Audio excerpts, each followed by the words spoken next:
श्री सद्गुरु महाराज की जय। पूज्यपाद महर्षि संत सेवी परमहंस जी महाराज का प्रवचन। लक्ष्मी पूजा। भारतांतर्गत यह पूजा प्राचीन काल से प्रचलित है। यह पूजा कार्तिक कृष्ण अमावस्या की रात्रि में हुआ करती है।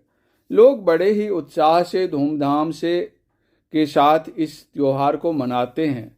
सभी अपने घर दरवाज़ों को साफ सुथरा करते हैं, मकानों को लीप पोत कर बरसात की गंदगियों को दूर भगाते हैं और बाहर भीतर घर दरवाज़ों को अनेक रंग बिरंगी रोशनियों से सुसज्जित कर उस अमानिशित की तमिश्रा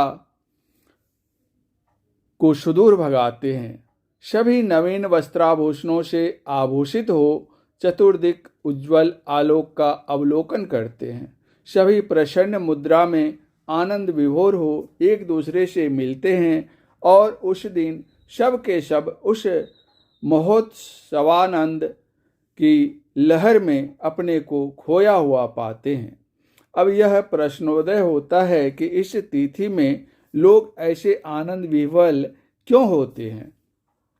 क्या यह पूजा या त्योहार केवल उसी तिथि भर की आनंदोपलब्धि के लिए ही मनाया जाता है अथवा इसके अंतःस्थल में कोई गुप्त रहस्य अथवा गुप्त भावना भी निहित है? प्रत्युत्तर में नहीं कहने से गुंजाइश नहीं हो सकती, बल्कि कहना पड़ेगा कि अवश्य ही इसके अंदर कोई गुप्त भावना भी सन्निहित है, और वह यह है कि श्री लक्ष्मी देवी का शुभागमन मेरे यहाँ हो और मैं सुखी होऊं। तो क्या इस महोत्सव में श्री लक्ष्मी जी का पदार्पण सभी गृह में होता है? कभी नहीं। यदि सभी गृह में लक्ष्मी जी का पाद पहुँच जाता तो आज भारतवासी दाने दाने के लिए क्यों तरसता, अथवा अन्नाभाव में जो इसे दूसरे देश का मोहताज होना पड़ता है वह क्यों होता? ऐसी परिस्थिति में यह प्रश्न सहज ही उदय होता है कि तब लक्ष्मी जी जाती कहाँ है? तो इसका उत्तर सरल है कि कोई भी सर्वसाधारण जन वहाँ जाता है जहाँ उसका प्रेमी या प्रेम पात्र होता है। अब विचारणीय है कि लक्ष्मी जी का प्रेम पात्र कौन है। यह सभी जानते हैं कि अपने प्रिय पदार्थ को कोई भी छोड़ना नहीं चाहता, या तो उसके पास स्वयं जाता है अथवा उसको ही अपने समीप बुला लेता है। प्रेम खिलनवा यही विशेष, मैं तो ही देखूं तू मोही देख। प्रेम खिलनवा यही स्वभाव, तू चली आव कि मोही बुलाओ। प्रेमियों की गति ही विचित्र है। वह एक दूसरे से क्षण भर के लिए भी पृथक होना पसंद नहीं करता, चाहे उसका प्रेमी मनुष्य हो या जानवर। कहना नहीं पड़ेगा, यह तो प्रायः सभी देखा करते हैं कि कुत्ते के प्रेमी शौकीन जन रेलगाड़ी के फर्स्ट क्लास में बैठकर कुत्ते को भी सभी समीप में ही बैठाते हैं। इसी भांति जानना चाहिए कि लक्ष्मी जी का जो प्रिय होगा वह उसी के पास में जाकर बैठेंगी अथवा उसी को अपने निकट बैठावेंगी। लक्ष्मी जी के चित्र में उनके निकट उल्लू पक्षी रहता है, अतः स्पष्ट होता है कि उल्लू ही लक्ष्मी जी का प्रिय है और उसी के निकट वह जाती है। या यूँ भी कह सकते हैं कि जिसके पास लक्ष्मी जी जाती हैं तो वह उसे उल्लू बनाकर अपना वाहन बना लेती हैं। लक्ष्मी जी का आना तो अभी दूर ही है कि उनके आह्वान की अभिप्सा में ही प्रदीप आदि जलाकर लाखों करोड़ों जीवों की हत्या कर महा हत्यारा बन पाप के भागी होते हैं, और उनके लक्ष्मी जी के आने पर तो कहना ही क्या, वह धन मद में धर्माधर्म का भी ज्ञान भूल जाता है। गोस्वामी तुलसीदास जी महाराज ने ठीक कहा है।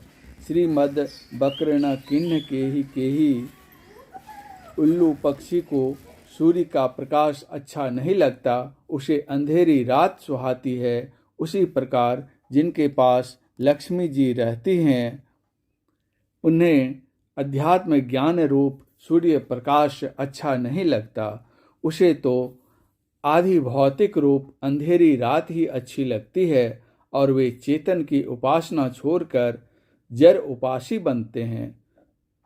धन ऐश्वर्य आदि स्थूल पदार्थों को पाकर उनकी बुद्धि भी स्थूल हो जाती है। संतों ने तो लक्ष्मी धन ऐश्वर्य को माया कहा है, और कहा है कि यह माया तो छाया की तरह अनित्य है। छाया, माया या लक्ष्मी एक स्थान में अस्थिर नहीं रहती।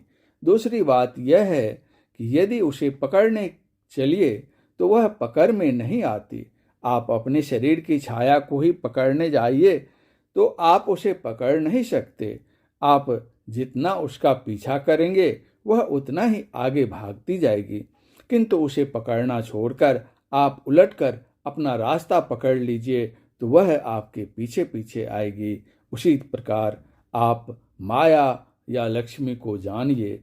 यदि आप उसे प्राप्त करने के लिए चलिए तो वह भागती ही जाएगी, और यदि आप उसे पकड़ना छोड़ उसी ओर से उलटकर मायापति या लक्ष्मीपति परमात्मा की ओर का रास्ता पकड़िए तो वह आपके पीछे पीछे चलेगी, गोया आपकी दासी बन जाएगी। इसीलिए तो संत कबीर साहब ने कहा, प्रभुता को सब कोई भजे, प्रभु को भजे न कोई। कह कबीर प्रभु को भजे, प्रभुता चेरी होई।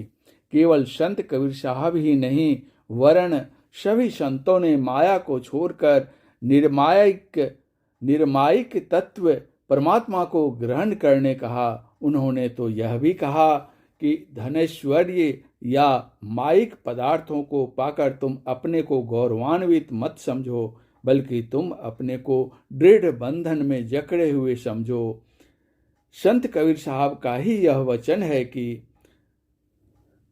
पढ़ियो माया के जाल रहियो मन फूली के, गर्भवास की त्रास रहियो नर भूली के। भगवान बुद्ध ने भी कहा है, नतंग दलहंग बंधन माहु धीरा, यदा यतंग दारुंग वंच जय। सारत रत मणि कुंडलेशु पुतेषु दारेशु चया अपेख। धम्मपद गाथा 345। अर्थात यह लोहे, लकड़ी या रस्सी का बंधन है, उसे बुद्धिमान जन दृढ़ बंधन नहीं कहते। वस्तुतः दृढ़ बंधन वह है जो यह मणि कुंडल स्त्री पुत्र में इच्छा का होना है। राधा स्वामी साहब ने कहा है, पहला बंधन पड़ा देह का, दूजा बंधन तिरिया जान, तीजा बंधन पुत्र विचारो, चौथा नाती मान, नाती के फिर नाती हो गए, तब बंधन का कौन ठिकान। धन संपत्ति और हाट हवेली, यह बंधन क्या करूं बखान। चोलर पचलर शतलर रसरी, बांध लियो तो ही बहुविधि तान।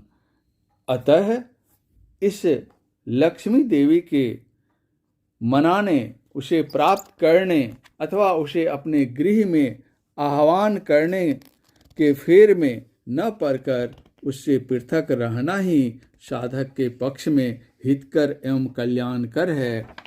किसी ने यह ठीक ही कहा है, कनक कनक ते 100 गुनी, मादकता अधिकाय, इक खाए बौरात नर, इक पाए बौराय।